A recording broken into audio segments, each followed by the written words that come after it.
नीलगंगा थाना क्षेत्र में युवक के साथ चाकूबाजी का एक सीसीटीवी फुटेज सामने आया है। मामले में पुलिस ने वीडियो के आधार पर आरोपी की तलाश शुरू कर दी है। नीलगंगा थाना क्षेत्र में एक युवक को 3 बदमाशों ने चाकू मारकर घायल कर दिया था। नीलगंगा थाना पुलिस ने जानकारी दी और बताया कि देर रात मोहित नामक युवक को उसके घर के पास ही दीपक कहार, गोलू माली और अमन ठाकुर ने चाकू मारकर घायल कर दिया था। घायल युवक को उपचार के लिए अस्पताल में भर्ती कराया गया है। पुलिस ने मारपीट और चाकूबाजी करने वाले तीनों आरोपियों के खिलाफ प्रकरण दर्ज कर मामले को जांच में लिया है। इस संबंध में एक वीडियो जानकारी में आया है जिसके तथ्यों के बारे में जांच की जा रही है और वैधानिक कार्रवाई की जाएगी। शहर में पर्याप्त मात्रा में जल प्रदाय न होने पर शहर वासियों की परेशानियों को देखते हुए मंगलवार को कांग्रेसियों ने मोर्चा खोल दिया। कांग्रेसियों ने खाली बाल्टियां लेकर ग्रांड होटल परिसर स्थित महापौर आवास को घेरा और अफसरों और कर्मचारियों पर कार्रवाई की मांग की। इस दौरान बोतल में लाया गया गंदा पानी भी महापौर को भेंट किया गया। शहर कांग्रेस अध्यक्ष मुकेश भाटी एवं नेता प्रतिपक्ष रवि राय ने बताया कि भरपूर पानी होने के बावजूद भी शहर की जनता को पानी नहीं मिल पा रहा है। नल में आने वाले गंदे पानी से जनता परेशान है और परिजन और बच्चे बीमार हो रहे हैं। अधिकारी काम करने में मक्कारी कर रहे हैं। कांग्रेस ने सोमवार को ही प्रदर्शन को लेकर ऐलान कर दिया था, जिसको देखते हुए सुबह से ही बड़ी संख्या में महापौर बंगले के बाहर पुलिस बल तैनात किया गया था। प्रदर्शन से पहले कांग्रेस के पार्षद और कार्यकर्ता क्षीरसागर स्थित शहर कांग्रेस कार्यालय में एकत्रित हुए। इसके बाद प्रदर्शन करते हुए 2 पहिया वाहन पर सवार होकर फ्रीगंज क्षेत्र में पहुंचे। कांग्रेसी हाथों में खाली बाल्टियां लेकर नारेबाजी कर रहे थे। महापौर आवास के बाहर कांग्रेसी कार्यकर्ता धरने पर बैठ गए। समस्या सुनने के लिए जब महापौर मुकेश टटवाल बाहर आए तो कार्यकर्ताओं ने उन्हें साथ में लाई गंदे पानी की बोतल भेंट कर दी। महापौर मुकेश टटवाल ने कहा कि पानी की समस्या को लेकर कांग्रेसी कार्यकर्ताओं और पार्षदों ने ज्ञापन दिया है। नगर निगम शहर वासियों को साफ जल प्रदाय करने के लिए तत्पर है। हम इसकी पूरी कोशिश कर रहे हैं। सभी अधिकारियों को निर्देश भी दे दिए गए हैं।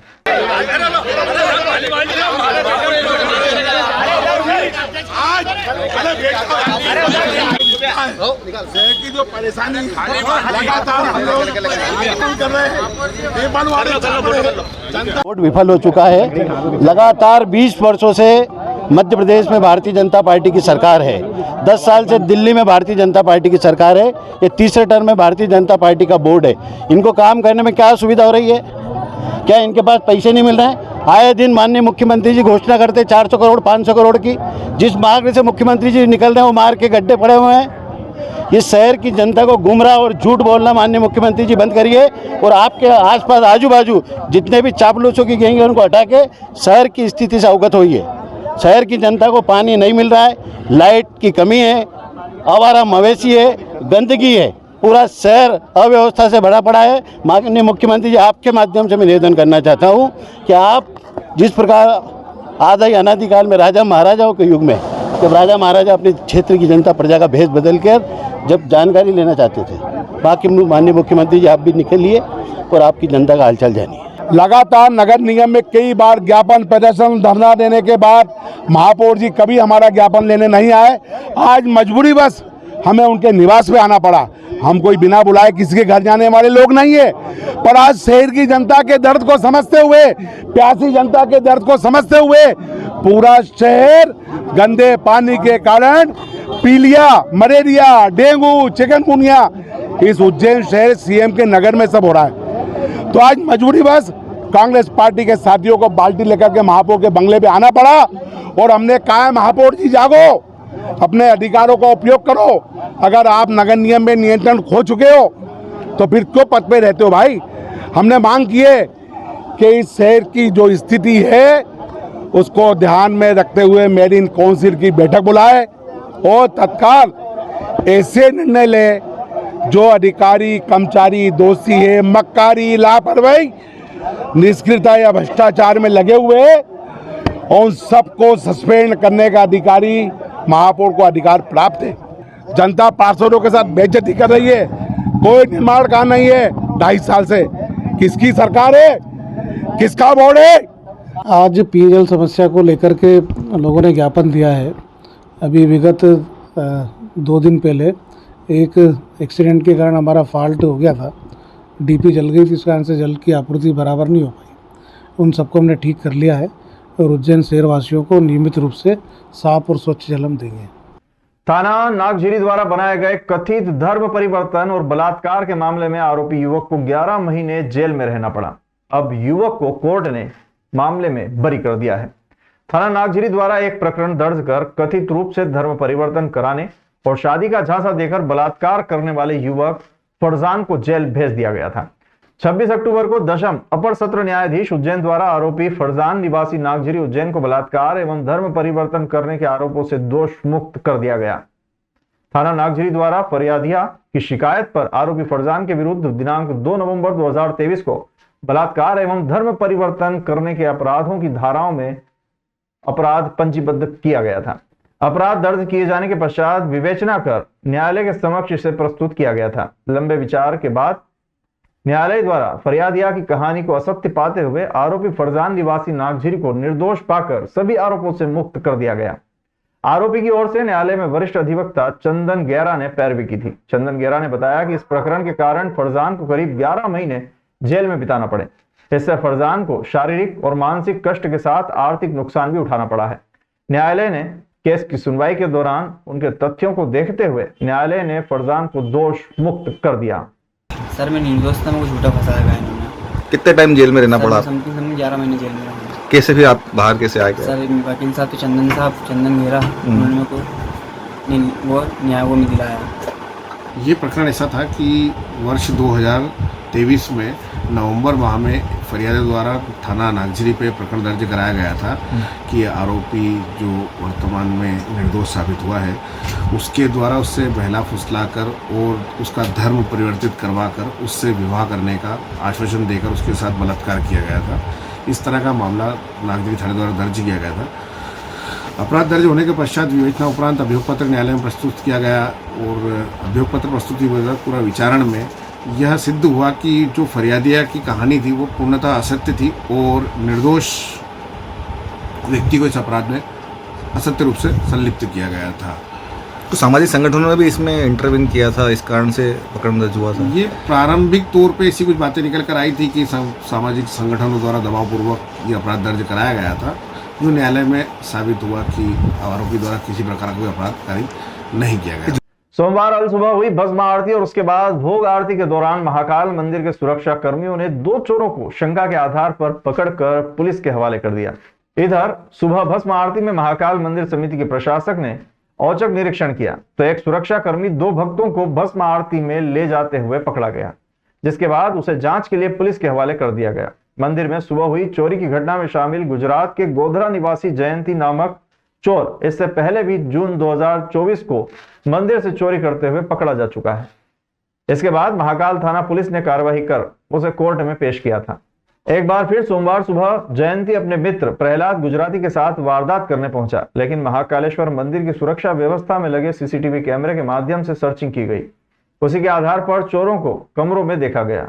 इसके बाद सिक्योरिटी गार्ड ने उन्हें पकड़कर महाकाल थाना पुलिस के हवाले कर दिया। महाकाल मंदिर में मंदिर समिति लगातार निरीक्षण के दौरान कई कर्मचारियों पर कार्रवाई कर रही है, लेकिन कुछ कर्मचारी अभी भी भक्तों के साथ ठगी और मंदिर के नियमों को तोड़ने के काम कर रहे हैं।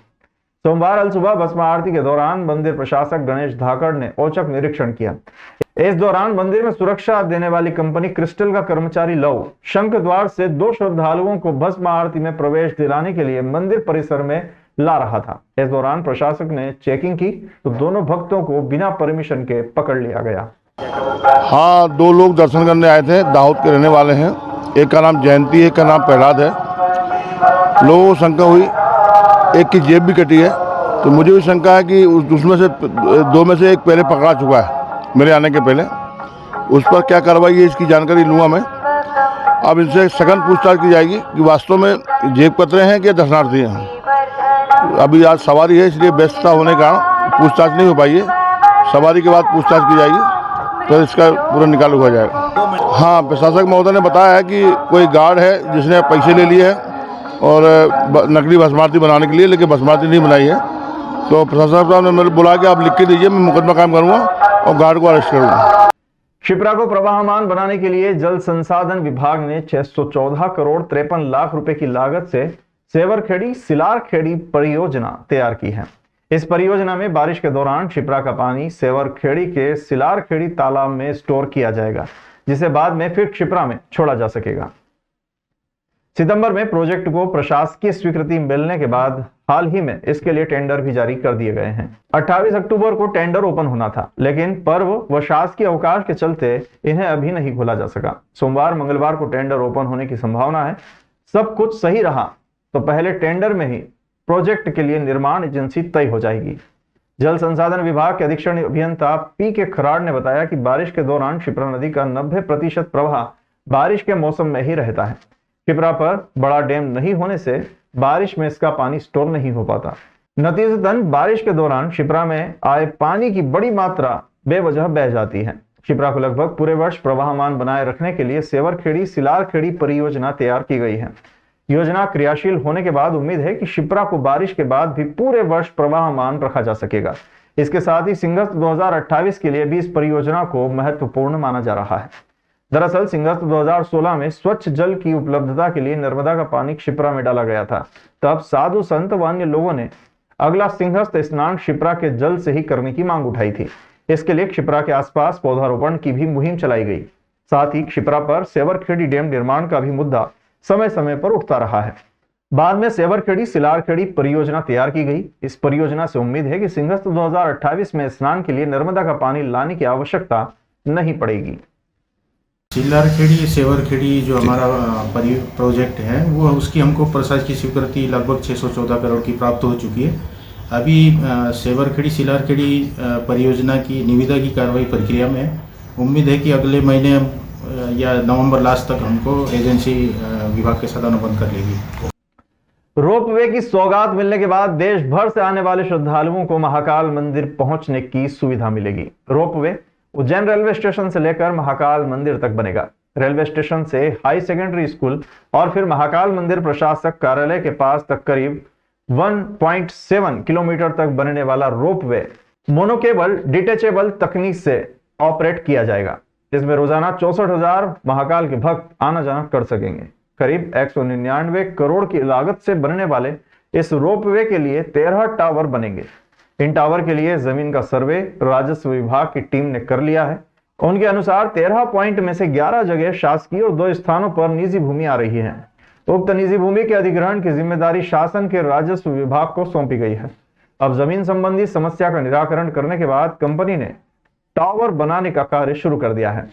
रोपवे बनाने की जिम्मेदारी भारतीय सड़क प्राधिकरण के उपक्रम नेशनल हाईवे लॉजिस्टिक और मेंटेनेंस लिमिटेड को दी गई है। उज्जैन कलेक्टर नीरज कुमार सिंह ने बताया कि रोपवे की सभी अड़चनों को दूर कर लिया जाएगा। अक्टूबर के महीने में इसकी शुरुआत हो चुकी है।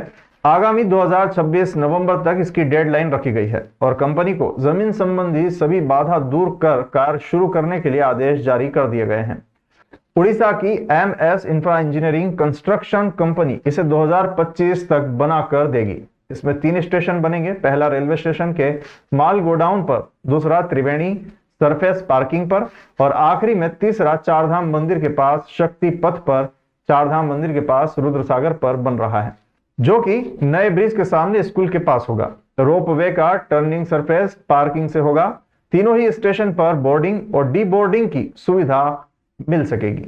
उज्जैन में संचालित होने वाले रोपवे में कुल 84 कैबिन होंगे, जो कि 16 घंटे रोज चलेंगे, जिसमें एक दिन में 64,000 श्रद्धालु आना जाना कर सकेंगे। रेलवे स्टेशन से आखिरी स्टेशन तक पहुंचने में करीब 6 मिनट का समय लगेगा।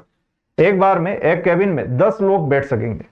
जिन 13 टावर पर रोपवे का संचालन होगा वहां ब्रिज भी है, इसलिए इन टावरों में सबसे छोटा टावर 14.22 मीटर का तो सबसे बड़ा टावर 20 मीटर का बनेगा। रोपवे की कुल लंबाई 1.76 किलोमीटर होगी। रोपवे में मोनोकेबल डिटेचेबल गोंडोला टेक्नोलॉजी का उपयोग किया जाएगा। इंटीग्रेटेड रेस्क्यू सिस्टम और वर्टिकल रेस्क्यू सिस्टम रोपवे में रहेंगे। रोपवे की क्षमता करीब 2000 यात्री प्रति दिशा प्रति घंटा होगी। कार्तिक माह में स्नान के पहले उज्जैन में गधों का मेला लगता है, जहां कई प्रदेशों से गधे बिक्री के लिए उज्जैन आते हैं। इस वर्ष भी मेले को लेकर तैयारी पूरी हो चुकी है। कई व्यापारी अपने गधों को लेकर उज्जैन कार्तिक मेला ग्राउंड पर पहुंच गए हैं। इस बार गधों का अच्छा मार्केट होने की उम्मीद भी व्यापारियों द्वारा जताई गई है। व्यापारी मनोज प्रजापत ने जानकारी देते हुए बताया कि कई वर्षों से कार्तिक माह की पूर्णिमा से पहले गधों का मेला आयोजित किया जाता है। गधों का पूजन कर एवं गुलाब जामुन खिलाकर मेले का शुभारंभ किया जाता है। जिसमें कई प्रदेशों से गधे के व्यापारी अपने गधों को बेचने और खरीदने के लिए यहां पहुंचते हैं। इस वर्ष भी मेले को लेकर व्यापारियों में उत्साह देखने को मिल रहा है। अच्छी बारिश होने के चलते व्यापार में भी अच्छा उछाल होने की उम्मीद व्यापारियों ने जताई है। उज्जैन में हजारों के गधे इस मेले में बिक जाते हैं। करीब 400 साल पुराना ये मेला आकर्षण का केंद्र रहता है। इस वर्ष भी सलमान, शाहरुख, ऐश्वर्या, जैकलिन, शबनम, शबाना नाम के गधे मार्केट में बिकने के लिए आएंगे, जो कि आकर्षण का केंद्र रहेंगे। आशा ये है कि अब के गधे तो बहुत से आना है और अभी भी गधे आना चालू हो चुके हैं। और अभी थोड़ी सी क्या है कि ज़रा जगह की प्रॉब्लम झुग्गी उग्गी बनी, इस मारी गधे घोड़े बंद नहीं पाए हैं। कुछ लोग चला रही हैं भी गधे, और गधे अपना 8वीं 9वीं से अपना मेला चालू हो जाता है। मतलब 8-9 तारीख से मेला चालू हो जाएगा, तो अपना पूनम तक के पूरा मेला भर पल्ले भरा जाएगा। परम्पर गधा जो मेला चलता है कि नहीं उज्जैन का, उसके हिसाब से मतलब अपना मेला भर पल्ले भरा जाता है। पूरे राजस्थान, जीरापुर, बननगर, भोपाल, रतलाम, जावरा, मंदसौर, इधर चले जाओ जीरापुर, राजस्थान, कोटा, इधर सब दूर से गधे आते हैं।